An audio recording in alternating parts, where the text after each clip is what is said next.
Ladies and gentlemen, guess who's back? And today we have a super duper exciting episode coming at you. So much so exciting that I'm gonna, when I can find it, I'm gonna hit the theme music for it. Because guess who we're calling in today? Ladies and gentlemen, he is the Thunder from Down Under, the man, the myth, the legend, the other Paul. Come on in here. How you doing, sir? Woohoo! All right, I'm feeling a little bit better with the hype up now, I guess. No, we have to do this. We have to pay our respects to the legend of the other Paul. Now, I will say this: I'm deeply curious, and that is to if you're the other Paul, who's the first Paul that we're looking Take for? a guess. I'm gonna guess the Apostle Paul. Nah, Paul Hogan, the Australian actor. Yes. Oh, there we go. Is that Crocodile Dundee? Is that Paul Yes. Hogan? Okay, there we go. Look at me. I know all this knowledge of things before I was even born. So, yeah. What we're gonna do right off the rip is we're gonna start with my interview segment, which is indiscriminate because I don't have a specific number of questions. It's just whatever I could come up with off the top of my head and write down as of yesterday. We're going to start a little more serious with all the boring stuff, and then we're going to move on to the stuff I'm sure everybody else wants to know about you. But let's just start off with the simple, boring question everybody gets, and that is just a little bit about your background, what you do, how you started all this stuff. What is the essence of the other Paul here? The essence of the other Paul. Far out. Well, TLDR, Dad's side, Anglo-Australian. I'm hearing a slight echo on your side. Oh, let me adjust this real quick. Thankfully, this is why we bring headphones to these kinds of things. Too easy. I mean, the only issue is if you just turn, because I actually don't use headphones either. If you just turn down the volume on your end, it should be Does easy it enough. adjust there for you? Testing. Oh, it's super quiet. I can barely hear it, so it's all good. Yep. Oh, all there good we now. go. Woohoo! Sweet. So So the headphones anyway. my essence, other than being a human being, my essence in a more colloquial sense, I guess, is my dad's side, Anglo-Australian, back to the First Fleet. Historically Anglican, which is relevant for me, although past couple of generations were not very devout on his side. And then my mum's side, Lebanese. She came over. She came over with her family just before the Civil War broke out because her dad basically saw it coming. I think that's where I get a lot of my political interests, pretty much. Even though I never talked with him because he died when I was young. But so there's that. They met. They both went to a small Pentecostal church and they met there and got married. That's where I was raised for a bit till we left there and we started going to Hillsong. And not only just Hillsong, but we went to the Vatican of Hillsong, basically the central first church where Pastor former Pope Brian himself used to frequent. Yeah. So we went there. I left in 2021 just because I was growing sick of concert worship and I wanted something more meaningful. I eventually found my Anglican parish in May of 2022. And it wasn't because, oh, look at these different denominations. Who do I like or agree with the most? It was literally just I almost don't care which quote unquote denomination I go with, just as long as it's faithful and reverent and meaningful. But by happenstance, I met someone who told me about the parish, and I was like, oh, it's actually near me, and I didn't know it was still functioning. I thought it was just a heritage listed building. So I went there, and I was like, yeah, no, this is it. And so I found the church and became a regular attendee. And at that time, of course, being a man of principle, I was like, okay, these guys are Anglicans. What do Anglicans believe? I'm going to see how much I go with that. And then the rest is basically history because I ended up adopting that wholesale, and now that's my jam. Okay. So, and you kind of explained a little bit of why Anglicanism for you. And by the way, I know because just in my personal experience growing up in the West and more in the Baptist tradition, for us, I always heard that Anglicanism was, over here and kind of on the decline. But as of recently, a lot of friends have been either converting to Anglicanism or I've been figuring out they're Anglican. So what do you think? What is the appeal of Anglicanism that is kind of bringing the younger generation in today? Well, probably because I'm in it. No, apart from that, that, I do actually think that because of my pretty full-on further for advancing Anglicanism, and not just a mere Protestantism, but like Anglicanism in particular, myself combined with a few others having started doing that, I think that's really what's contributed to this wave, because now we've just it's a simple matter of, hey, just get a bunch of guys who are well connected, have a decent reach, and have a good way of articulating things, and just advance your position, and people will come over to you. And sure enough, that's exactly what's happening. I've noticed an uptick of people saying, hey, I'm going to become Anglican now. And some people even directly reference me for that, which is fantastic. But I think so unironically, I do actually think that's largely the key instrumental cause of that. It's because people like me, like Young Anglican, like Sean Luke, Anglican Aesthetics, and Father James, and a few others have wanted to take the offensive, so to speak, in promoting our Anglican tradition, and not just as a mere Protestantism type thing, or just where anything that's not Romanist or what have you. Mm-hmm. Where we're actively trying to push and promote our tradition as we understand it, as it is really, because we have a good grasp on it. And so, because of that, because of this strong effort, and because of actually those three other guys I actually named in particular, because we're basically starting an idea, a project of mine I've had for months and months now, which is basically going to be an Anglican version of Catholic Answers, kind of like a big organizational type thing to produce materials and what have you. And that's the first thing of that is going to be launching on Monday. That's a bit of an exclusive, by the way, because I don't think I actually mentioned, because I had said on my Twitter, big announcement with these guys happening on Monday, get excited, but I didn't say what it was. But now I guess I've said. Hey, you heard it here first. Hey, who's going to right. take over the Jimmy Aiken role then for you guys as head apologist? Probably me, because my idea. Okay, there you go. All right, well, guys, you heard it here first. On that, though, just kind of on mere Protestantism, because I saw your interview with Trent Horn and kind of how you were parsing out what is, in my opinion, I agree with you, what is a giant umbrella term of Protestantism, which, when you say it, can encompass basically anything that's not Roman. But so here's kind of a question I could boil it down to here. I think this would be somewhat helpful, and that is Anglicans, right? We got Anglicans here, right? We got the Roman Catholic Church over here. But of my tradition, which is Baptist, but not necessarily independent, crazy Baptist, that deny all sorts of like, grounded Baptist history, like in the tradition of Gavin Ortland. For people like that, would you say Anglicans are closer to the Roman Catholic Church, or are they like maybe closer to more high church Baptists, or where exactly would you put them exactly in the if everything was on a spectrum? Oh, sheesh, if everything was on a spectrum. Well, I do like to say I do often not like to put things on a strict spectrum per se, especially because issues of what, say, the Anglican Church believes or the Anglican tradition believes, it's not quite one linear thing. I mean, I guess if you were to somehow lay out all the issues and then and then just say, okay, this opinion, well, they agree with the Reformed here. This issue, well, they agree with the Romanists here. But the problem is, because these are qualitative things, it's not like either this position or that. Often it's a matter of, well, the Anglican Church, they have a slightly different take to both sides. The Anglican tradition, rather, they have a slightly different take to both sides. And so it's not quite easy to put it on the spectrum. I mean, I guess the best way you can think of it is with the term we've used for ourselves. And well, it's ironically, it's the name of a Puritan work, but we've used the term quite a lot. It's a Reformed Catholic. So, Okay. So I guess you could kind of say via media, although that's a bit of a myth to think that via media refers to between Protestantism and Rome. Actually, it refers to between, as far as I'm aware, Geneva and Wittenberg. So Lutheranism and Calvinism. But in any event, yeah, I'd say we're the middle in a good sense, in that we take what's good from everything.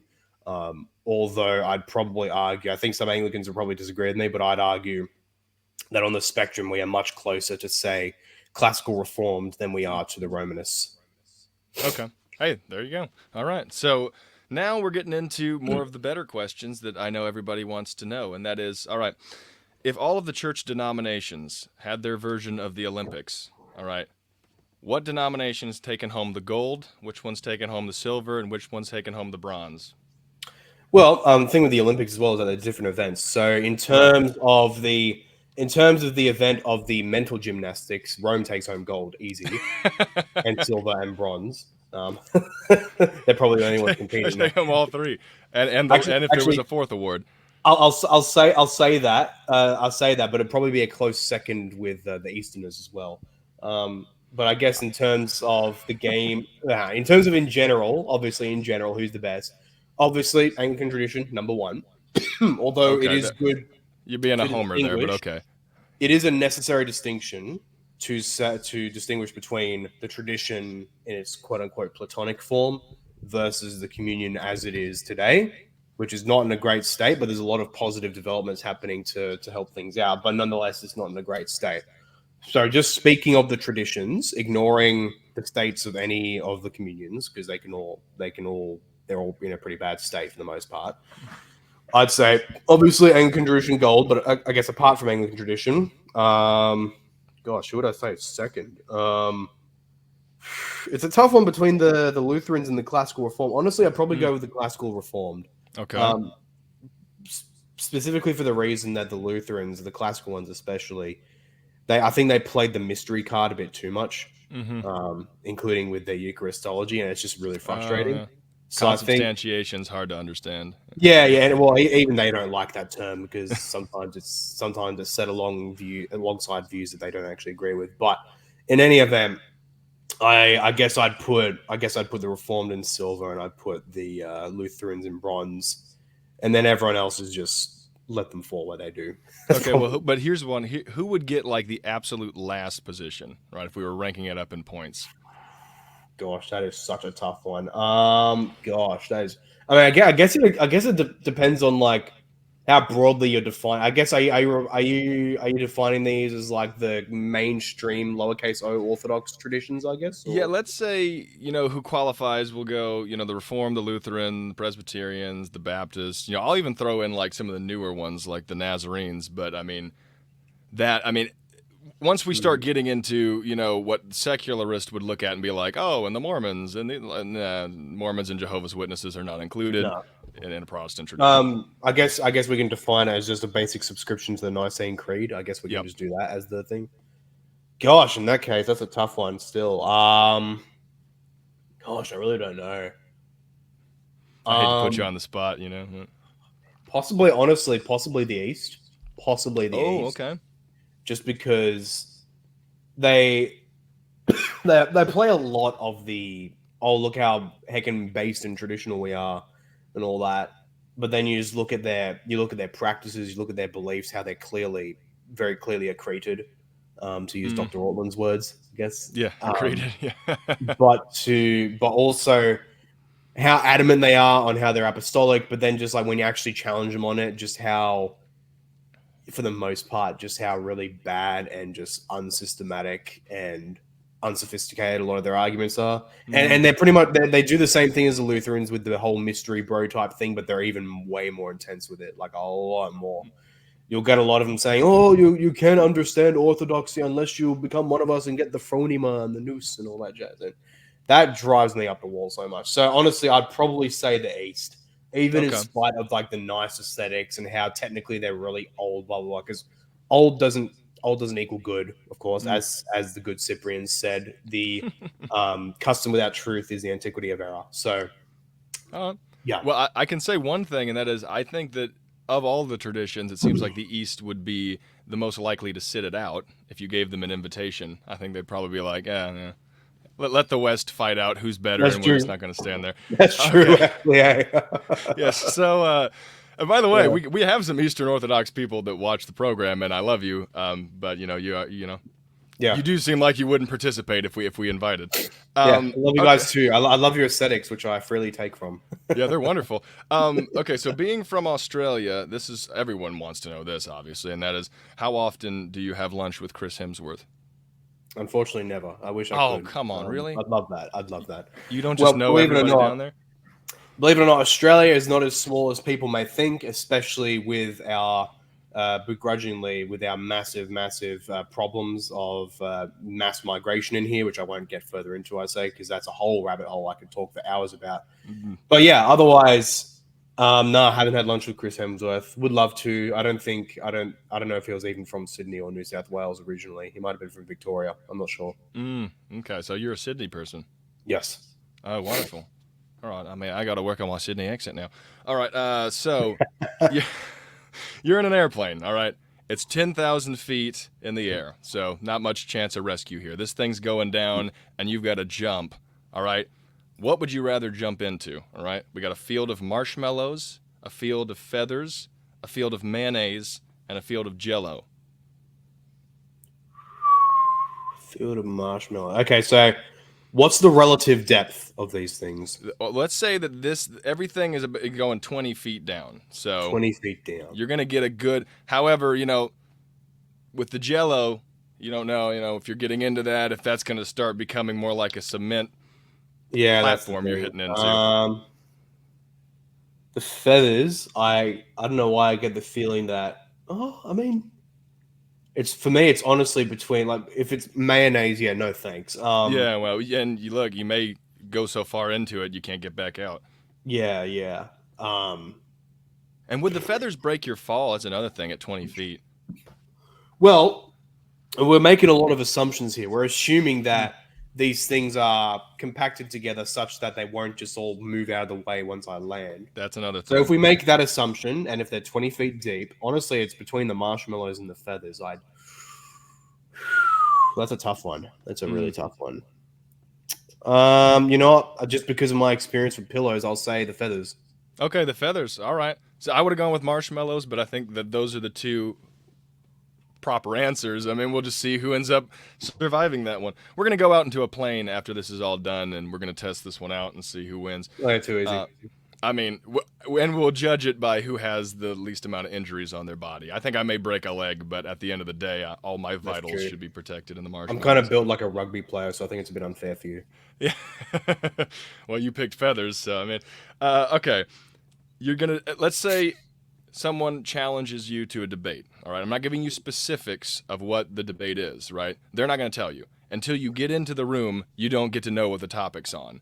And they say, you can pick one person to debate with, all right? Who's on your short list? 3 people on your short list. And you got to pick the person that you think, okay, this guy can debate in almost any kind of category, or at least can do better. They're not just necessarily a specialist. If I needed them for a different topic when it's sprung on us, what 3 do you think that you'd put right there on your short list that you'd call and be like, hey, you wanna help me out here?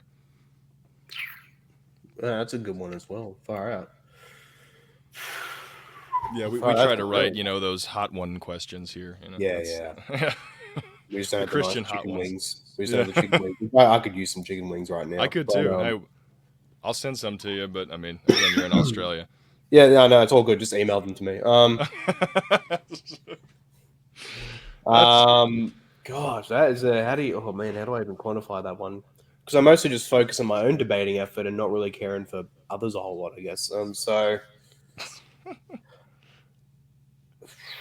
gosh, that is a tough one. That is a really tough one. well, like someone like Um, Jimmy Aiken. Would he be anywhere on that list? Or I mean, possibly.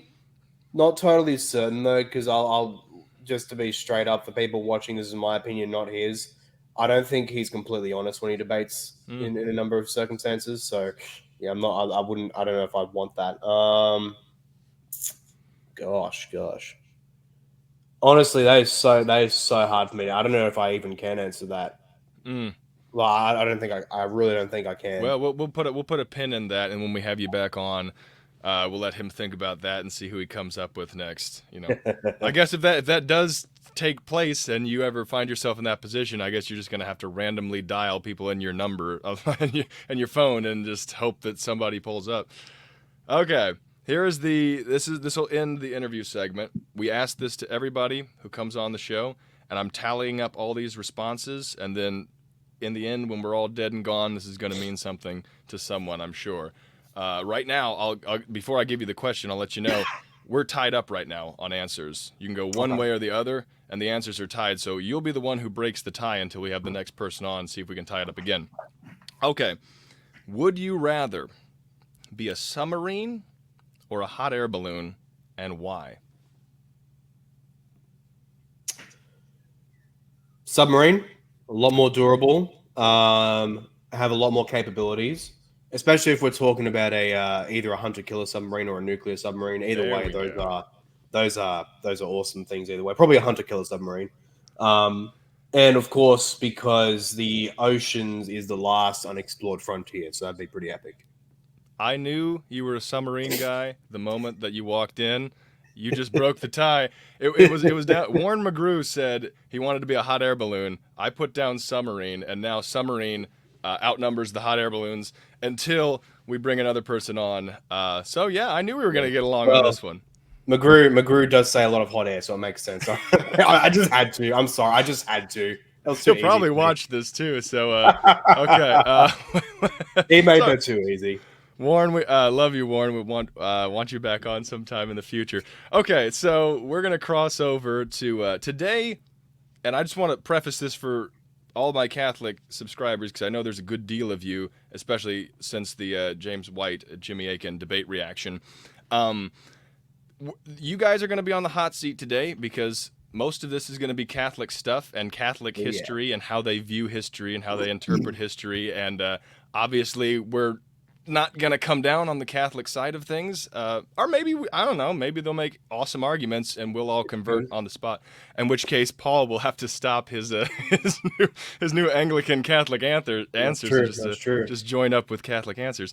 But for you guys, everybody takes their turn in the hot seat. All right, last time the Calvinists had to take their turn, so you guys are taking your turn, and sometime we'll put it on other people's traditions. But just be good sports about it, hopefully. And if you don't want to watch, just watch the interview segment, and you can pop over to the next video because it may get a little brutal here. But let's move right in.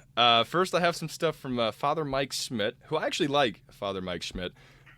Of Catholic people, I think that he does a really good job at just presenting his perspective and evangelizing. But he has this kind of take on. Oh, there we go. Look at that. YouTube's all building out for me today. His take is kind of on the Catholic Church and how that relates to the Acts 15 council and the issue of circumcision. And I don't know, should we all be Catholic because of this? So let's pull you up here, Father Mike, and see what you have to say. And let me know if this sound is good for you, Paul, because I don't want to be playing something and you not being able to hear it. I need to get circumcised in order to get baptized, and I'm not. That means I'm not saved. Like, do we have to do this in order to be saved is the big question. Problem is, Jesus never taught about that. Well, what happened was in Acts chapter 15, the apostles came together, and the church gets together, and they discuss, and they debate, and they pray, and then they decided. They said, it seems to the Holy Spirit and to us, they do not have to be circumcised in order to be baptized. And in that moment, we can see in the Bible that the church, again, the visible church, the structure of the church, has the ability to teach.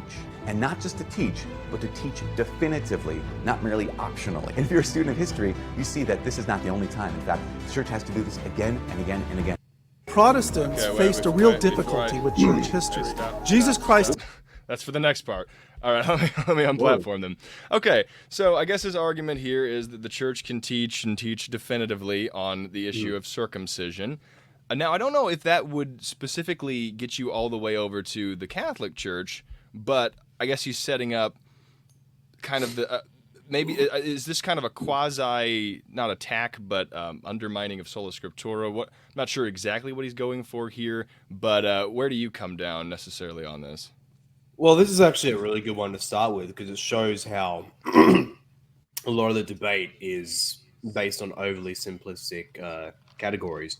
Because I was watching that and I knew what he was trying to say, but just with the raw propositions he was giving, I was like, yeah, I agree.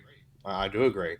Because you can have different senses. What does it mean to speak definitively? You can think of it in the sense he's thinking of, where the church has some inherent charism of being able to preach infallibly when it calls an ecumenical council or when the Pope speaks from the chair of Peter. You can think of it in that way, or you can think of it in the sense where the church gathers and they speak and they speak on an issue, and what they are speaking is in accord with what Holy Scripture says, and that this is in a practical sense applied across the whole church.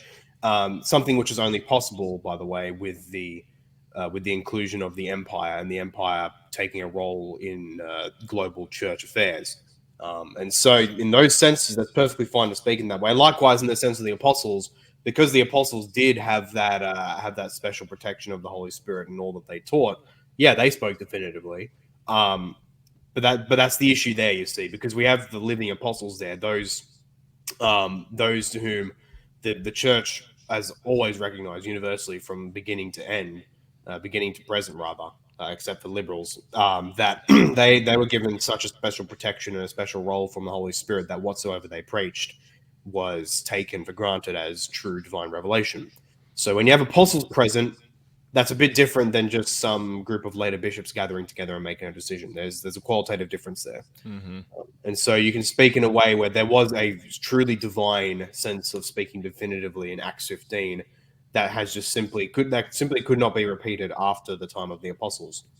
But again, yeah, you can use definitive in different senses. Father Schmitz is obviously assuming a particular Romanist, the term I like to use is ecclesialist sense of definitive. And that's just not a given in the Acts 15 passage. There's more propositions he has to give and prove for that. Well, here's one question I've always kind of wondered, and that is, and I get it a little bit, but why is it that Roman Catholics specifically kind of capture early church history and then ascribe it to their tradition when it seems like, and I get the idea of revelation and progression, how things progress, when it seems like a lot of the claims, especially the ones that Protestants would disagree with Rome on, are very modern claims, or at least modern dogmatized claims. And if you really look at the early church history, I mean, you can go one way or another on who's who, what's what, and what church father corresponds to whose tradition.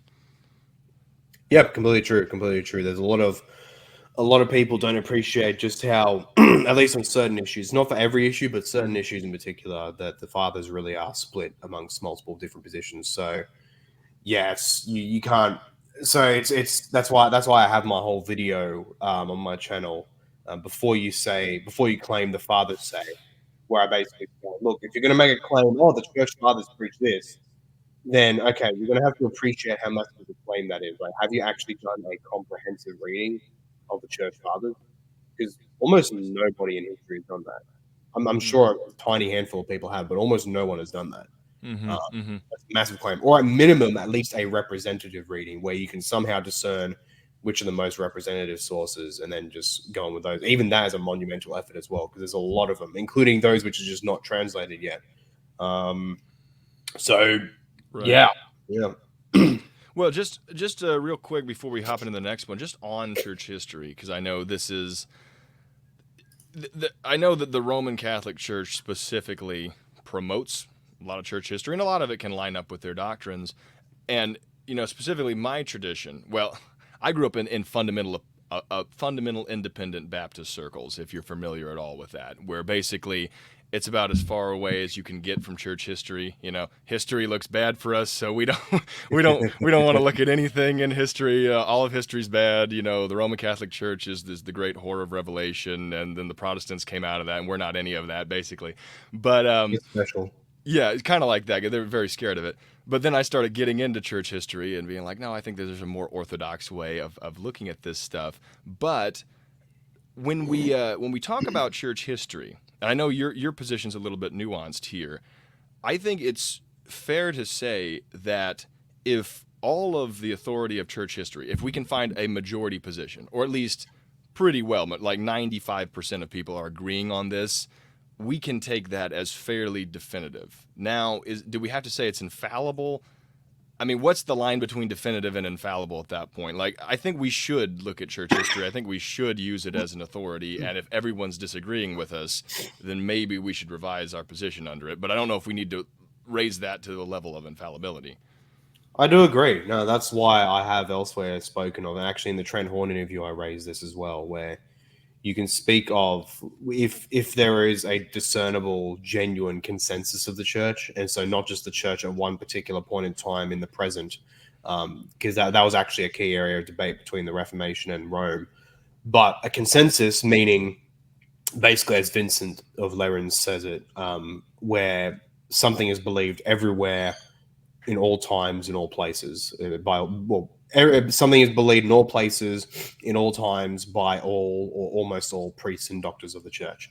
Mm-hmm. And so, if that can be discerned, if you can discern that, hey, like quite literally since the very beginning, right after the apostles died, up to X time or whatever, everyone believed this, then that does have what an Anglican divine named Edward Stillingfleet calls a rational infallibility. Mm-hmm. It's the kind where it's basically the highest kind of moral certainty, where all probabilities converge on this one thing, such that in a rational sense, even if technically that could be wrong, it technically could be wrong by nature, but it is of such, the probabilities and the evidence for it is so unbelievably, unfathomably high that if it was wrong, that would basically say that our rational senses and the intelligibility of the world were just completely shot to hell. Like we couldn't trust our own senses, we couldn't trust our own reason, we couldn't make intelligible sense of the world, and so we may as well just pack up and die. Right. So in that sense, we can speak of a true consensus of the church as rationally infallible, not in a sense of divine protection, but just because in the sense of just by nature of human reason and testimony and the reliability of such, that it couldn't be wrong. Right. Right. And that's where a lot of times I think not all Catholics, but some can straw man the Protestant position, which is, look, just because we don't say it's infallible doesn't mean it can't be somewhat certain or very certain. Like there's levels of probability to things. We're just not comfortable always putting that at he said this thing, therefore all of this, all of church history, these people have said this thing, therefore it's got to be 100% right. There's no way it could be wrong. But I mean, I'm comfortable saying, yeah, we could probably be 95, 98, even 99% certain on this. It's just sometimes the extra 1% is a little hard to get on board with. Yeah, I guess so. I mean, I think that that's fair if you look at it that way. It's not like Protestants aren't all running around with their heads cut off, like, no, we can't. Nothing can be taken as certain if it's not. It's not been completely, dogmatized that way. They like to impute that to us, but it's obviously not the case. It's just a very silly idea. Okay, let's all right, bring it up over here. The problem for Protestants. Protestants faced a real difficulty with church history. Jesus Christ had lived and died in the 1st century. There was no getting around that. Then came the apostles. But what about the 15 centuries that separated the Protestants from those early days? Catholics in the 16th century could point to an unbroken history stretching directly back to the time of the apostles. The Protestants could not. This left them open to the accusation, made often by Catholics at the time, that Protestantism was something completely new. Otherwise, why would Christ found his church in the 1st century only to let it disappear until the 16th? From the beginning of the Reformation, all right, Jesus Christ, so historically speaking, what do we think about that? Protestants faced a real difficulty Sorry, with church. my computer has. If I need to get my man, you need baptized, and I'm not. Like, do we have to do this in order to be saved? Is the big question. Fix this. There we go. Okay. I feel like I don't know. Are you using like the joystick from one of those lolly grabber machines, or whatever? Like, No. The thing is, my computer's Catholic and really doesn't necessarily like us responding to this. I don't know. It seemed a bit more Quaker to me. Yeah. No. But anyway, as my childhood hero Anakin Skywalker says, this is where the fun begins. And oh boy, now that video appealed to what one of my friends beautifully labeled the magic cheese touch, where hey, look guys, we have this line of magic cheese touch from this guy. This guy did the magic touch to this guy, who did the magic touch to this guy. Therefore, we're the true church and you're not. Mm-hmm. Which is obviously just stupid. How does that make any sense? Because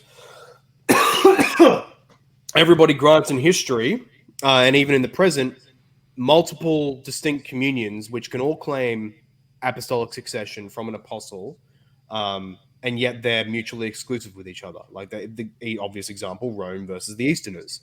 They both have apostolic succession going back to apostles, and yet they're not in communion with each other. They've officially declared each other heretics, except most recently, but like there's a bit of cope around that. But in any event, that doesn't prove it. That doesn't prove anything. At best, you can say it's a necessary condition, just not a sufficient one. But that's kind of the problem. This video kind of takes as a sufficient condition, like, oh, look, we could prove our succession, therefore we good, and you prots can't, therefore you bad. And obviously that's just really dumb because he clearly has no idea about the nature of the debates, whoever that YouTuber was, about the nature of the debates, even in the Middle Ages, on the nature of holy orders, for example, because there was actually debate over whether priest and bishop were separate holy orders or just simply distinct degrees in one holy order. And likewise, you have the Reformation era arguments that actually no succession, well, at least from the Reformed and the Lutherans, that actually succession can validly come through a presbyter. Obviously, Rome would come to disagree with that, but you can't just assert, oh, you guys are wrong because we say so. That's just circular argumentation. The Reformers were cognizant of that issue, most importantly, and they argued for it. But here's the thing: in the Church of England, that just doesn't apply at all. We kept our bishops. We have bishops. We have that same succession going back to Augustine of Canterbury, who was commissioned by Rome, and so we have the same lines of succession. Except at least, unlike with Rome, we can actually trace back the as far as I'm aware, the lion's share of our bishops back to the apostles, whereas Rome lost most of their records in a fire in the 16th century. So that's kind of funny. But in any event. Yeah, we us for the Church of England, for us Anglicans, if we're just going to focus on that, we have that tactile succession. So that's obviously a stupid argument. Right. And of course, to just say, oh, well, you Protestants came at the 15th century. How do you explain yourselves if 1500 years people disagree with you? Well, that again, that's just another circular question begging argument. We don't grant that. Like there were libraries worth of texts from the Reformation, and in particular from the Church of England, where they argued, no, we are the ones who are in harmony with the church. You Romanists are not. Now, of course, this Romanist YouTuber would disagree with that. But the important thing is that he's given the impression that the reformers, the Reformation, was just not cognizant of the issue of just being out of step with church history, although they tried to cope their way around it. No, they were fully cognizant of that, and they argued for it. I just given the level of that guy's discourse, I doubt he'd even understand what half of those texts were even saying half the time, because they can be pretty wordy, quite a bit, and very meaty in substance. So yeah, that's just stupid. The Reformation claimed heritage with the church, with the ancient church, and argued that we were in communion, have much more in common and much more faithfulness to the ancient church than you Romanists did. Case in point, one great example: communion in both kinds, which even Rome, for crying out loud, even Rome conceded that in. Was it the Council of Florence or Constance? I think it may have been the Council of Florence. It was one of them, but I remember the decree where it actually explicitly says, yeah, look, we know the ancient church did serve communion in both kinds, but now we're just not doing it because our understanding of the Eucharist. So they even conceded that in their own flipping magisterium, and the Reformers obviously just pounced on that, saying, hey, look, we're indisputably right on this issue when it comes to the ancient church. And just copy that across multiple other issues. Right. And here's one question. Would you consider there to be because I know that Rome uses the term succession. Is there a difference between succession and heritage? Do we need a succession of people laying their hands on other people, or do we just need to say, hey, it looks like our doctrines line up with these doctrines that are preached throughout church history? I used to say it doesn't matter at all. But obviously, having become an Anglican, I've changed my view on that. Although I don't think even then, even as an Anglican, I don't think I've come to a view of absolute necessity of succession. Otherwise, you're just completely invalid and you're all going to hell. I take it as a thing of like all else being equal. Like if you have valid succession, then you're good. You're on secure footing. But if you don't, if there is somehow a break in your line of succession, whether it be of ordinations or consecrations or what have you, if there is a break somewhere in your line, then you need to have something to justify that. You basically have a burden of proof to say, okay, why should the rest of us then consider your ministry and all that valid? I'd say in a purely hypothetical scenario, we have one communion, they're all good with their doctrine and with their succession, the line's intact, all sweet, no problems. They encounter another group who doctrinally, they may have some differences, but otherwise they do consider them orthodox, and yet they see that somewhere in their line there's a break, maybe because one of their leaders was actually a bad schismatic. In that sense, then what I would assume could and should happen is that, hey, look, let's have dialogue, let's see what we're like, and if we like you guys, then we can officially, I guess, announce friendship or communion, if you will, and that can in effect act as like a post facto validation of what they're doing from an established group with good succession. That's kind of the hypothetical I like to deal with. So yeah, I take valid succession as ordinarily necessary, but not absolutely necessary. Okay. All right. Well, let's move on to this one is Jesus founded the Catholic Church, which, in some respects I agree, but, Of course. We Anglicans take the term Catholic, so of course. And we do. I take it too. I mean, I think if Catholic, as in the universal church, then sure. I mean, now if the Roman Catholic, that's a different proposition. But let's. Jesus Christ, historically speaking. All right, is my computer messing me up? Protestants face. All right, we're back. Hey, Paul, we're back to the Protestants messed up. Oh no! What a shocker! I was about to say this video is going to haunt you now for eternity. All right, here we go. Jesus Christ, historically speaking, in 33 AD, founded the Catholic Church. In the church, he did what? He assembled a crew, the apostles.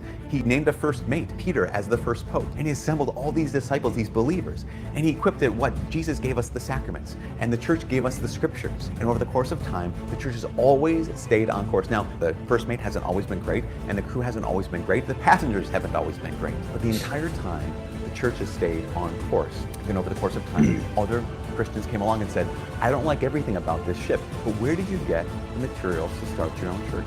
How come I'm not an Right. Orthodox Christian if the Orthodox Church Promise is the original you church? that But I would say that I am an run Orthodox. this program again like this. But there we go. That's all right. So Jesus founded the Catholic Church. All right, he set up all the sacraments, everything. Yep. He put it on. He elected Peter the first pope. He set that boat going off. And now, where do we get the right to build our own material? Like, take some new materials and start our own boat. Well, I'd say, hey, yeah, that's absolutely true. You don't have the right to just go off schism and start your own church. That's a hellbound heresy. Of course, the question becomes, well, what of a time when your particular area, your parish, wider diocese, what have you, they're all into blatant error. What are you supposed to? What are you and other faithful believers supposed to do, except for gather somewhere else?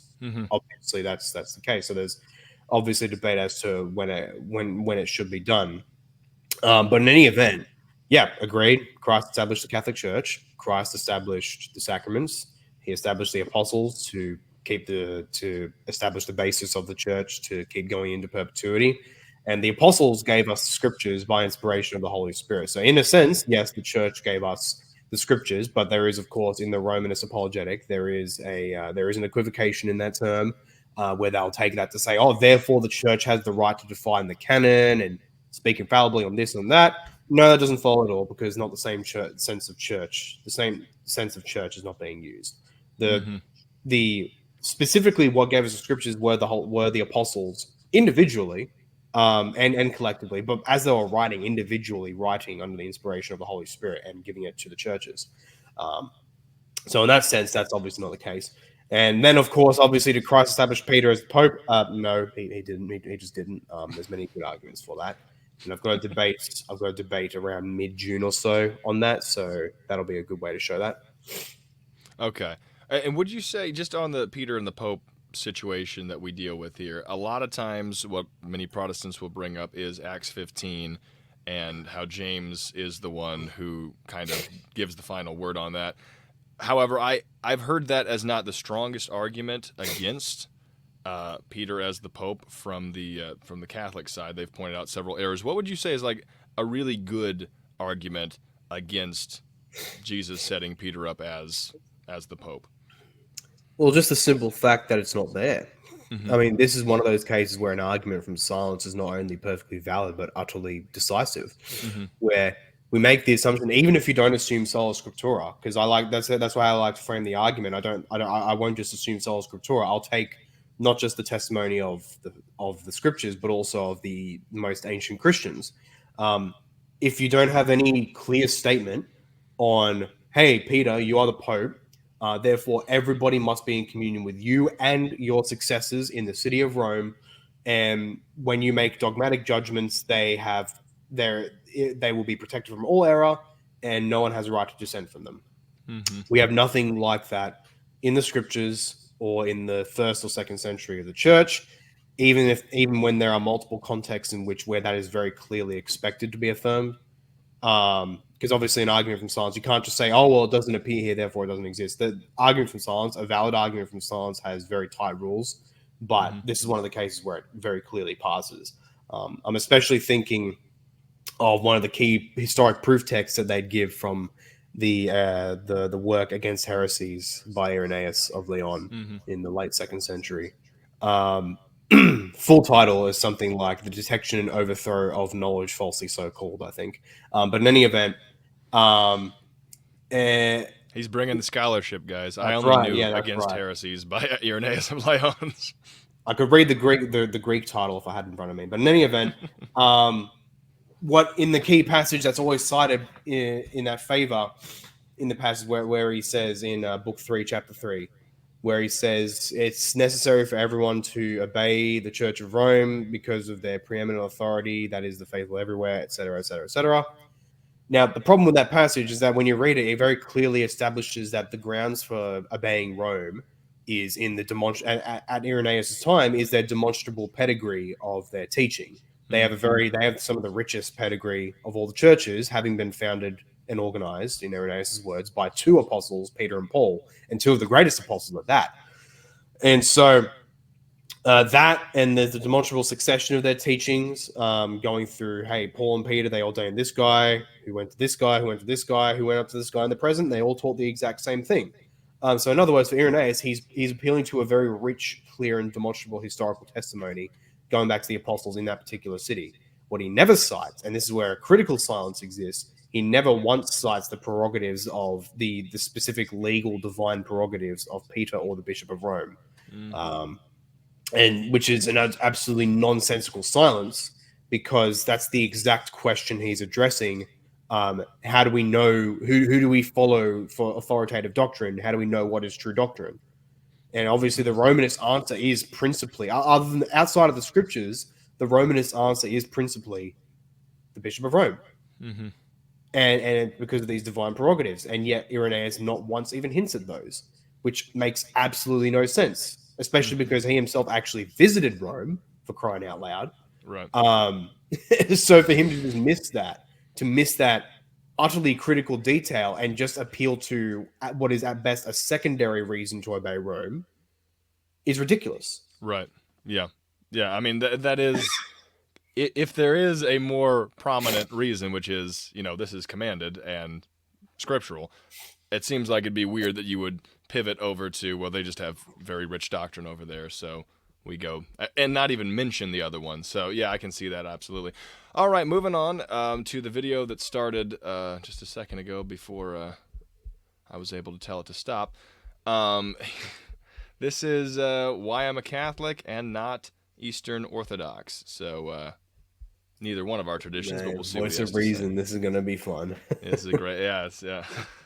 How come I'm not an Orthodox Christian if the Orthodox Church is the original church? Well, I would say that I am an Orthodox Christian because the Orthodox Church is the original church. You have to remember that the Orthodox Church was in communion with the Bishop of Rome, the Pope, for 1,000 years. So I am an Orthodox Christian because I'm in communion with the Pope, just like all of the other Eastern Orthodox churches were as well for the first millennia. So I'm more of an Orthodox Christian than Eastern Orthodox that are not in communion with the Pope, because they're the ones that changed. In the first millennia, they were in communion with the Bishop of Rome. In the second millennia, and now into the third millennia, they're not in communion with the Bishop of Rome. So why did they change? They will say, oh, because the Bishop of Rome became a heretic and all this and that. And you say, well, wait a second. All of the Orthodox Christians of the first millennia, they believed that the Bishop of Rome could never teach heresy. They believed that the church in Rome could never lose the faith, because the ecumenical councils teach that. The Council of Ephesus in 431, the Council of Chalcedon in 451, Constantinople II, Constantinople III, Nicaea II in 767. All of these councils teach the papacy. They teach that the...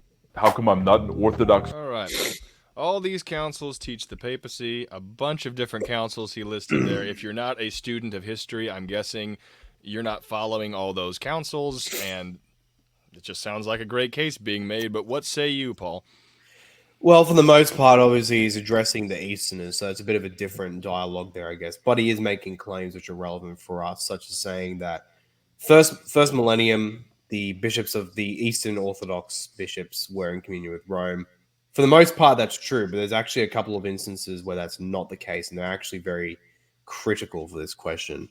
But the other one's saying that, oh, well, they all affirm that the Bishop of Rome couldn't preach heresy. That is 100% false. That is demonstrably false completely. There's multiple examples of it. One of them, obviously one of the most famous examples, being the Fifth Council, wherein Pope Vigilius was excommunicated for endorsing heresy, at least in the mind of those Eastern bishops. Now there's certain Roman apologists who read the stuff and they admit, okay, yes, they did think he preached heresy. That's a bad look for us.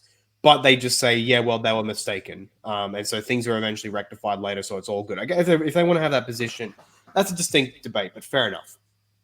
But what's clear is that they did believe that the Bishop of Rome, Vigilius, was preaching heresy. And so they said, remove his name from the diptychs, which, if my memory serves correct, that's basically the list of names who'd be read of who's in communion with who in the liturgy. They said, get rid of his name. That's basically saying, okay, we don't recognize him. We're not in communion with him anymore. And yet, here's the critical thing, a very critical distinction, which actually ends up taking away for a lot of the evidence that Romanists do have and could appeal to for their claims about the necessity of being in communion with Rome or the Bishop of Rome, whatever. A lot of that, as little as that evidence actually is in the ancient church, more of it is taken away by a very simple distinction, which actually comes out in the minutes of that council, which I've read on that relevant section on Vigilius, where they say, okay, we declare him anathema. His name, Vigilius' name, is alien to Christians, basically saying he's anathema. We're not in communion with him anymore. But then they go on to say, but let us nonetheless retain communion with the See of Rome. Now that's a very interesting statement. When I first read it, I'm like, hey, how does that make sense? Until it actually clicked. Hold on, it makes perfect sense if you simply don't assume that a bishop is coextensive necessarily with his see or his diocese. It makes perfect sense. You could say in a scenario, at least this council could say, basically, we don't recognize this bishop. He's gone. He's alien. He's anathema. And yet we nonetheless maintain communion with the wider See of Rome itself because there's still great Orthodox clergy there, pretty much. That, with that understanding, it makes absolutely perfect sense. And yet the problem is that takes away a lot of pro-papal evidence, precisely because the teaching of the First Vatican Council on papal supremacy and infallibility is simply not compatible with that. Because when you read what is often called the Relatio of Bishop Vincent Ferragassa, I believe, which was basically there was technically when you read the acts of the First Vatican Council, there's a lot of different relatios, so to speak, interpreting the council and trying to give coherence to what it's teaching. But the one that's accepted by the council is by this Bishop Vincent Ferragassa. I think he's a bishop. I'm not totally certain. But it's actually been relatively recently, translated and published in English in a book called The Gift of Infallibility. What that relatio is basically an interpretation of what the First Vatican Council taught, and it was accepted by the council itself. So it actually has magisterial weight, and it was reaffirmed in the Second Vatican Council in the very section in Lumen Gentium where it talks about the authority of the magisterium. It's cited multiple times. So it has some of the highest magisterial weight out there. And what that relatio makes extremely clear is that there is no real distinction. You can't make a separation between communion with the Bishop of Rome and communion with the See of Rome. They are inseparable. Like the Bishop of Rome is Rome, and Rome is the Bishop of Rome.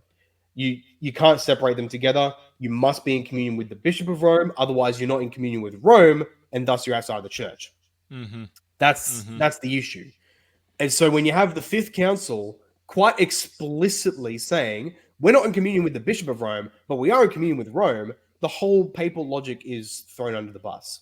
Right. And so to bring it back with this, you basically have an ecumenical council in the Roman Standard in the first millennium, where the Eastern bishops in particular were like, yeah, no, we don't recognize you. Now, of course, there's a lot of talking points that Romanists will often give in response to to this council and to what I've said, including Voice of Reason himself. He had a debate with ortho guy Luigi, where they kind of debated on the Fifth Council as well.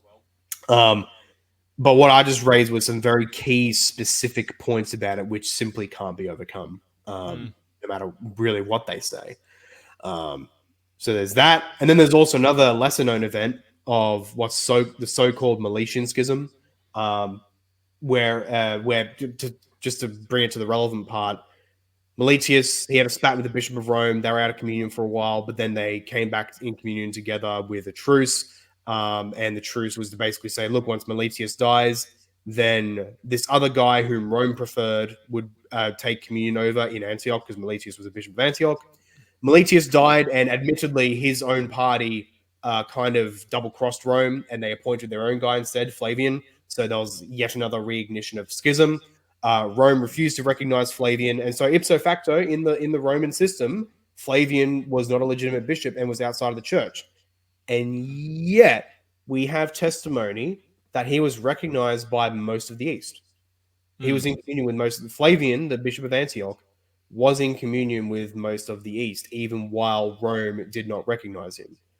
So, in other words, you have most of the East saying, hey, just because you're not in communion with Rome, it doesn't mean you're not in communion, period. So that's just another example of that. Right. So the picture being painted here is not exactly as clear as it was painted out for us. Nope. There are a few, it's a little more abstruse than that. Yeah, okay, so next one is about 9 seconds long, and you may ask, why am I playing a 9-second video? It brings up one question that's actually, I think, worth talking about, and one where the Catholics will go a completely different direction, and we may have covered a little bit of it, but I think this is either from Father Patrick or Father Michael. It's one of the two. Let me pull it up here. Well, let me platform us first over here. Okay. What makes the Catholic Church any different? Are we just another denomination among many? Not exactly. Okay. What makes the Catholic Church different than anyone else? Are the Catholics just another denomination among many? Or, I mean, obviously we've touched on, we don't think that is the boat that makes up everything else, and that everybody else is just kind of plying off wood from the boat to make our own little boat. But is it fair to say that the Roman Catholic Church specifically, if we looked at history like this, and you correct me where I'm wrong on this, because this is not necessarily my strong suit, but if we said, all right, Jesus is here, the apostles, and then some of the early church fathers, and legitimate Christian traditions can trace their way back to certain fathers, certain things in the Bible, make arguments for why they believe in paedobaptism or cradobaptism, or all these different little doctrinal things, and then as we all grow out of that, different traditions go different ways, and we call them denominations. Now, what happens is you have one person who says, okay, you guys forked off from me. We were the real ones, right? And everybody tries to claim that, right? And everybody else is not. But is it fair to say that we're all just different denominations of a Catholic church, if you want to call it that, and these denominations are not wholly right, wholly wrong, but we all kind of are representative of the body of early church history? Or how do we look at that? What do we do with the Catholics? Do we consider them the earliest of the early, or are they just another denomination among many? Anything special they do have would pretty much have to be with their historical richness, I guess, because that is the Church of Rome in the end. That does go back to Peter and Paul. But apart from that, they don't have a special claim over the church, over the title or the nature of the church, than does the Anglican Church. Mm-hmm. And if anything, we Anglicans would say that we're more Catholic and more apostolic than Rome, because if we didn't believe that, we'd be Romanists and not Anglican. The whole thing wouldn't have happened. except for what Henry VIII did, which wasn't over doctrine, interestingly enough. But in any event, yeah, Just to clarify for everybody, that's when Henry VIII wanted to get divorced and he couldn't do annulment, it. So annulment. yeah, There's annulment, a big there you go. difference. Yeah. Yeah. But in any event, I mean, yeah, we'd say that they're just another. I mean, obviously they're one of the biggest, so obviously there's significance to that. So we don't want to say, oh, they're just this or that. Well, no, they're one of the biggest in the whole world, and they have a massive historical output. So that needs to be appreciated. But otherwise, in terms of their standing, it's like, yeah, they're not. They don't have a special claim over the nature of the church in our position. At best, they are erring brothers. At worst, they are apostate. Okay. Yeah. I think that's a pretty good little spectrum there. They're either brothers in error or they're apostate. And by the way, from most of the people that used to represent kind of where I was, I think they would have gone to the latter of that. But I think it's fair. Just personally, because I know there'll be some Catholics watching this. In my opinion, I think they're in error, because if I didn't think they were in error, I'd be a Catholic. I mean, so I do think that. But I mean, how much of error is it? I think that we both would disagree about probably Marian dogmas. I don't know where you line up on that. I'm sure that we would.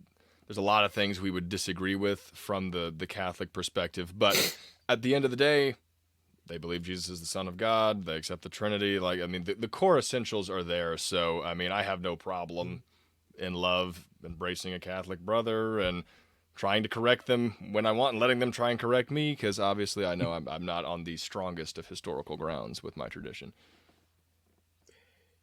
Yeah, I do. I do pray that as many Romanists as possible are saved, because I do believe they do have much of what is essential to the faith. Although, nonetheless, I do believe that Rome has officially preached things which do completely violate the apostolic faith. And so to fully and wholeheartedly believe that will send you to hell. Simple as that. Right. Just as a matter of principle. As much as it pains me to say that, you can't just make arguments of like, well, it would kind of suck if a lot of these people go into hell, so I'm just going to modify my theology so they're not, because that doesn't change reality in the end. So I do pray, and I can tell actually from experience that a number of Romanists have an errant understanding of their own church's theology, such that it sounds a lot more Protestant than it actually is. And yet, nonetheless, I do pray that, hey, by God's grace, that may be how He saves them. So, yeah. Otherwise, though, with Romanists who've read like the full-on Council of Trent and what have you, they've read the objections to it and they're obstinately in favor of it. I don't have a lot of hope for that. Yeah. What do you think are some of the key defeaters that, if a Roman Catholic truly believes these things that the faith teaches, this puts them outside of what we can call members of Christendom proper?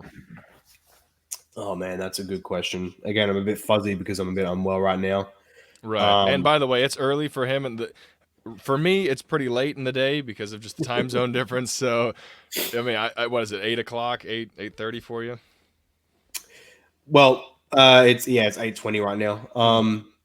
One of those things would have to be the scale of Marian piety, which I do believe in the Middle Ages, late modern period, it gets not just popular piety, but of the kind that is even approved by Rome itself. It gets into utter blasphemy and idolatry, including something you might not have heard of called the Marian Psalter. Have you heard of that? How does that go? Or is that a?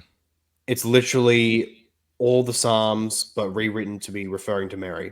No, I haven't heard of that one, but it's a disgusting piece of evil. And if I was to ever find a physical, if I was to find two physical copies, I'd keep one for historical research instances, and then I'd throw the other in a bonfire. It's that blasphemous. It's literally the Psalms, but they replace God with Mary. It's evil. It's blasphemy, and yet it was at least indirectly approved by the papacy, where one of the popes established an order of the Marian Psalter or something like that. So there's that. Even a number of Romanists I know today who I've seen react to it were like, okay, that's a bit far. I don't think we should do that. So praise God for that. But nonetheless, there's many historically who would do it. And then you have you have like the Romanist YouTube channel Gabby After Hours, very much loved and endorsed by many Roman apologists, and the level of Marian piety which he particularly gets from one of their saints, what's his name, Maximilian Kolbe, I believe, who died in the Second World War, German labor camp, and the level and the Marian piety in that one is like, my word, that is just blasphemy. That is utter idolatry. It's insane. Just straight up in one point in one video, at least he's probably said it multiple times, but at least in one video he straight up said, it's no longer I who live but Mary who lives in me. Like, utter blasphemy. It's insane. Yeah. So it particularly has to do with the pious practices which at minimum are not condemned in Rome, and in some cases are actually endorsed, which I would say that, look, if you're all for that, see you later. I don't want to envy you on the day of judgment.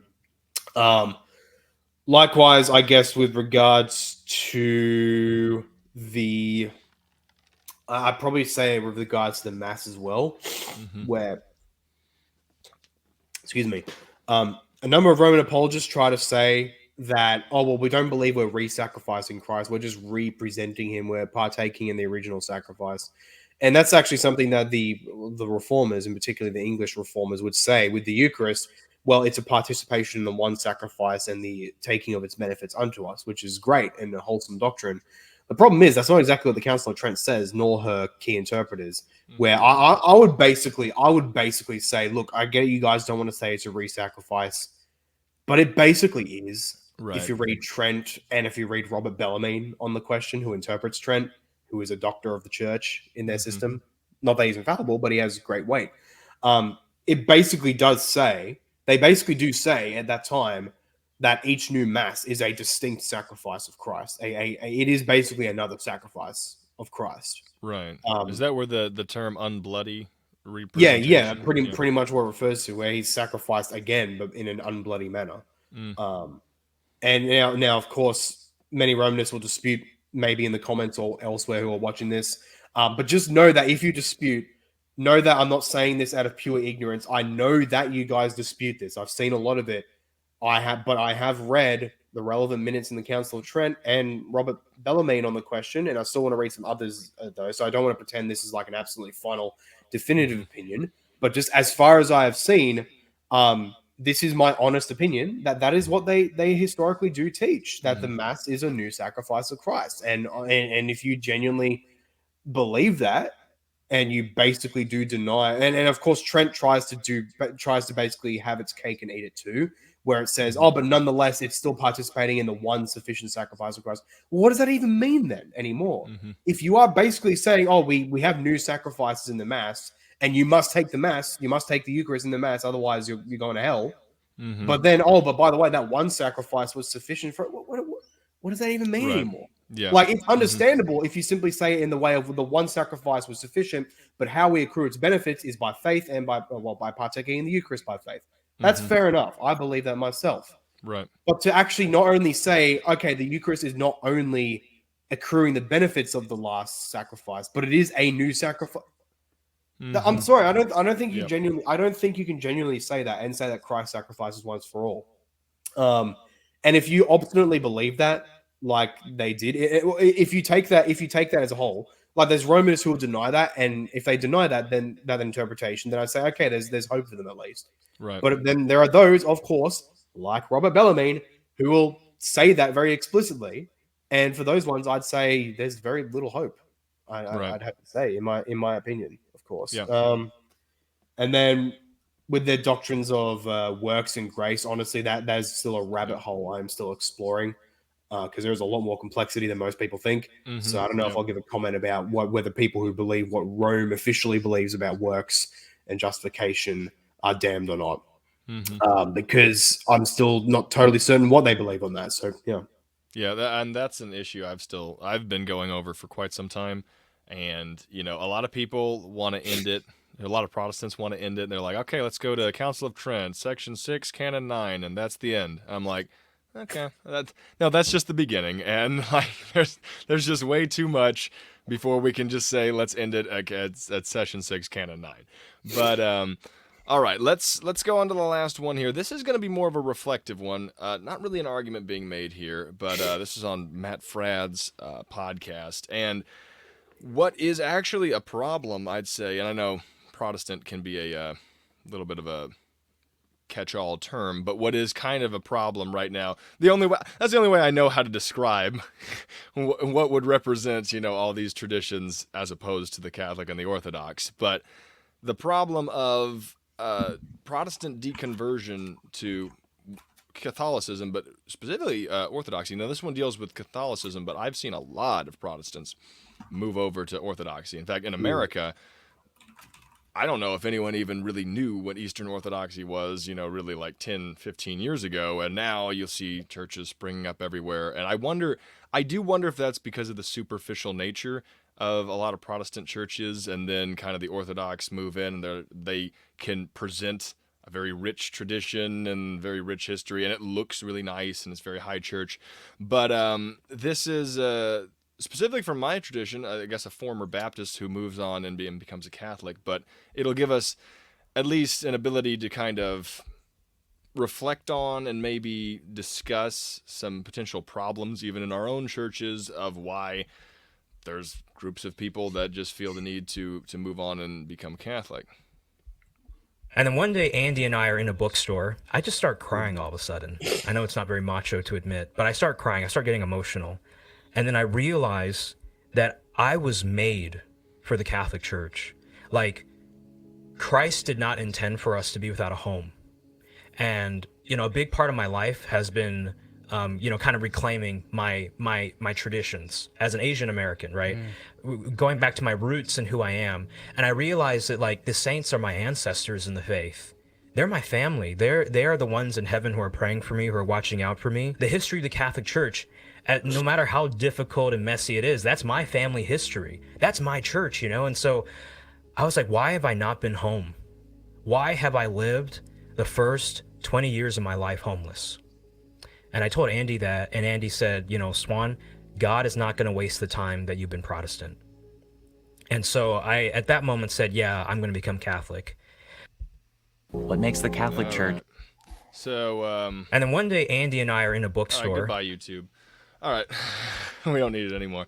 Okay, so on that, from my just sensitively, honestly, from a Baptist perspective, because I think that's where he was at, that does sadden me a lot that whatever the tradition that I represent is not feeling like a place of home to the people who are there, like to the degree that they need to move on to other traditions.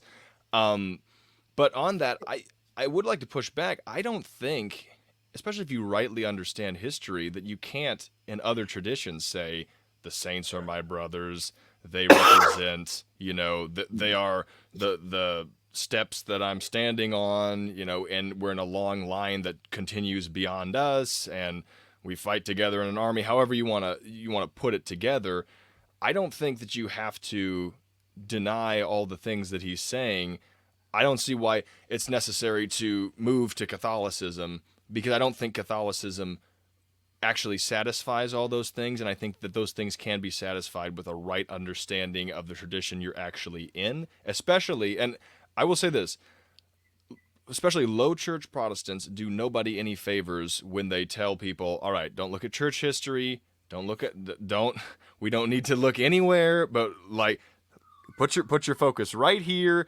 Look this direction. We'll tell you what's right. We'll tell you these things. Don't look at the Catholics because all history's too messy, and all of the schismatic groups that ever existed, like the Donatists and the Novatians and the Paulicians and the Albigensians. Those are our heritage, and the Catholics smeared them and turned them into heretics that they weren't. Like stuff like that. I see you've been reading some Spurgeon there. Yeah, I'll tell you what, it's J.M. Carroll's The Trail of Blood. Kind of was that. I mean, I know that how familiar are you with the Baptist tradition? Not a huge amount. Right. Well, I mean, in our tradition, there's several splits of people, right? There's people who really, really, really want to take a Catholic perspective of trace our way back to the early church and get an unbroken line. But the problem is there just isn't one that they can point to. So what they end up doing is they go to any kind of group that the Catholic Church condemned or that they got into a schism with, and then they look at them and say, okay, the Novatians, they were Baptists, and then they turned into the Donatists, which were Baptists, which turned into the Paulicians, and it goes through the Waldensians and all these, and basically the argument is, sure, the Albigensians believed all these crazy things about, the body being bad and ritualistic suicide, but that's Rome, right? They're writing that stuff for them because history is written by the winners, basically. So all they do is they give you this list of people that are in your tradition, and then they don't go any deeper than that. They're like, no, don't look up any references for it because it's all just going to be tainted history. And because of that, I totally get why. I mean, it happened to me. When you start reading into church history, you start to go, okay, time to convert to Catholicism or time to convert to Orthodoxy because I'm not a heretic, I'm not a Donatist, I'm not an Albigensian. And it looks like the dichotomy they presented to me was you got Rome here and you've got the heretics here. And if you start to think the heretics are not your brothers in Christ, well, you got to be a Romanist because that's the only other option. And that does no favors to anyone. But from your perspective there, kind of in the Anglican tradition, what is the best way of connecting with our heritage, connecting with all that, and still providing, those things that people desire, like family, a home and a history and a heritage? Well, that a lot of that will basically just take with reading those ancient fathers and saints, and not just reading them out of raw historical intellectual interest, but even devotionally. Probably one of the great examples you can do to start with that would be First Clement, which is one of the, well, I'd say in terms of authority, it's probably the single most authoritative extra biblical patristic work out there, period, because we know who wrote it, either singularly the Clement, the Bishop of Rome, or the collective Roman hierarchy at the time, including Clement. Sorry. Which I lean towards that latter view. And we know it's in the 1st century. And in particular, I think we have fantastic evidence that it was even written before AD 70. Before the fall of the temple, because there is a clear reference that seems to state that the temple hadn't fallen yet. And so with that, just read them. Yeah, you read them devotionally, and first you have that recognition that, hey, my faith didn't start with me, it was passed on. Now, who was it passed on from? Who defined it? Who held it up in times of crisis? So find those ancient fathers, even medieval fathers and early modern ones. Read them devotionally. Always do what, contra Rome, hold them up to the standards of Scripture, of course. That's what these ancient fathers and more recent fathers would say as well. But nonetheless, read them with a great deference, such that you're willing to be changed and influenced by them, even while you compare them with Holy Scripture. Because that's basically what I found was happening with me, even though the whole time I always held to Scripture alone as the final judge. Nonetheless, I found that the influence of great fathers, both in the ancient period, but also in the Anglican tradition, that in reading them and giving them great deference for who they were, that nonetheless they quite gently nudged me in the right direction on a number of issues, and made me see Scripture actually much more clearly than I was beforehand, taking off a few of the blinders. And so, yeah, just pretty much do a lot of that, but also don't just do that either.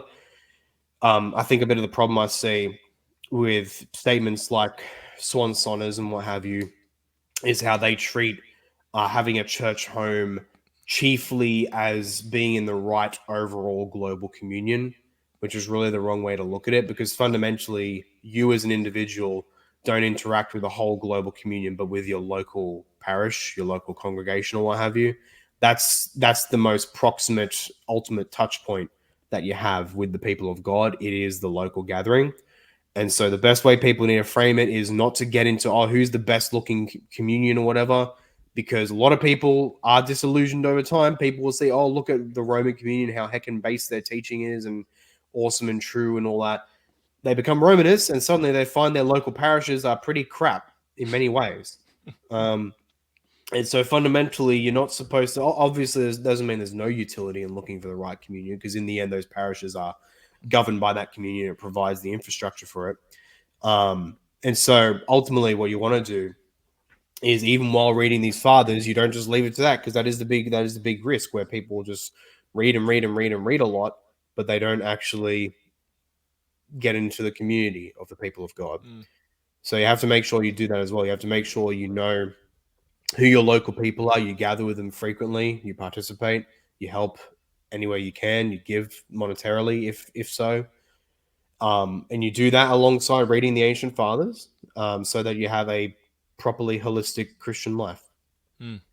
Well, yeah, and I guess the grass isn't always greener on the other side. So, I mean, a lot of people make that transition, and he's absolutely right. Everybody has their share of problems. You're gonna find out. Like there's not just one perfect place that you're gonna go to, and you're not gonna have disagreements. I'm not saying that if you feel like God's moving you somewhere that you shouldn't try and test that out, but at the same time, but for us, I mean, there are ways that we can be better connected to history, be better connected to those things, and make a church. Well, not make a church, but like have our church not be so schismatic, I guess could be a great way of putting that.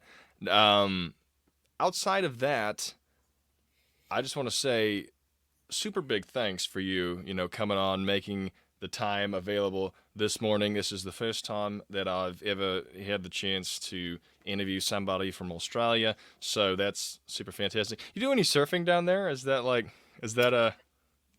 I don't personally, but it is a big thing here when you go up the coast. And again, deadly snakes, is that something you deal with, or is this all just stereotypes? That is a thing. I was actually on a trail walk with my dad last year, at a local lake, which has a big trail going around it, even though it is like right next to a fairly large city here in Sydney. But it's nonetheless a well protected national park type area. We're doing the trail walk, and then as we're walking down a small hill slope, we suddenly see a red belly snake. And I let off an F-bomb naturally. So I'm like, oh, and my dad, How Christian of you. Yeah. I know, very. And my dad walks right up to it and just like stomps his feet next to it, and it just slithers off into the bush. And from that moment in the trail, I was just hyper vigilant, looking everywhere I stepped. I mean, you guys are tough as nails down there, is all I can say. One last thing before we let you go. How easy is it for you to tell? I don't know if this has ever happened. Well, it happened this interview, but like if someone's faking an Australian accent, how easy is it for you to be like, oh, you don't have a real accent? I can tell. What are like the things, the hallmarks they miss? Oh, it's very easy. I don't know if I can say all the exact hallmarks, but it was kind of basically what you were doing, where it sounds a little bit more like this, it sounds a bit more forced like that. It's like a weird, it basically often sounds like a weird, bastardized Cockney accent. That's Thank how you. you You can make tell. me feel, I'm flattered. There's At least I probably can go for the Cockney accent. kinda. There's probably only two Americans I've ever heard of who actually have a good and heck spot on Aussie accent. One of them is Mel Gibson, because he actually spent a lot of time here in Australia. And you can see it in older movies like Gallipoli he was in, for example, just absolutely spot on Aussie accent. Another guy is this American dude who I saw interviewed in one of our morning shows here in Australia, which shows you just how significant it is when a foreigner gets our accent right, because almost no one can do it. But it was this one foreign guy. I'm hearing talking, and he sounds exactly like, "Hey guys, how's it going? Yeah, I'm just over here." Blah blah. Absolutely perfect, spot on. But then when they're talking with the interview, he was like, "Oh yeah, I'm very fascinated with the accent," and all, just something like that. It was just like absolute American, but his Aussie was absolutely spot on, completely spot on. I was like, "Wow, that's impressive," because almost none of you guys can get it. That's the dream for me, man. I've been listening to a lot of Graham Oppie recently, and That explains it. well, here's the thing. I figured out like it can sound a little more realistic if you do his style, which is very slow. He's not trying to get to things fast. Like if you're listening to Oppie, he's very here and there, and well, outside these sorts of people, and like it gives you time You to are at least much think closer over. than most people. Now that I'm listening again, you are much closer than most people.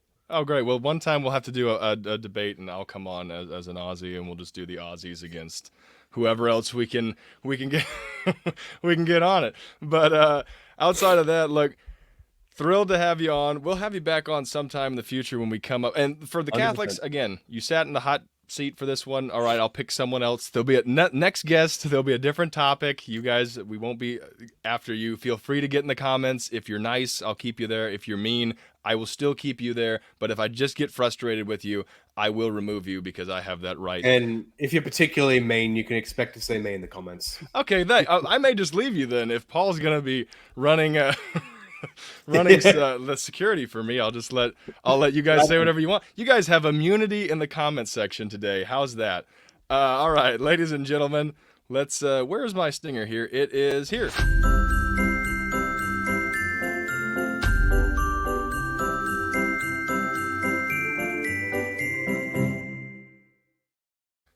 Thank you, man. Thanks so much for coming on. Let me end the recording here.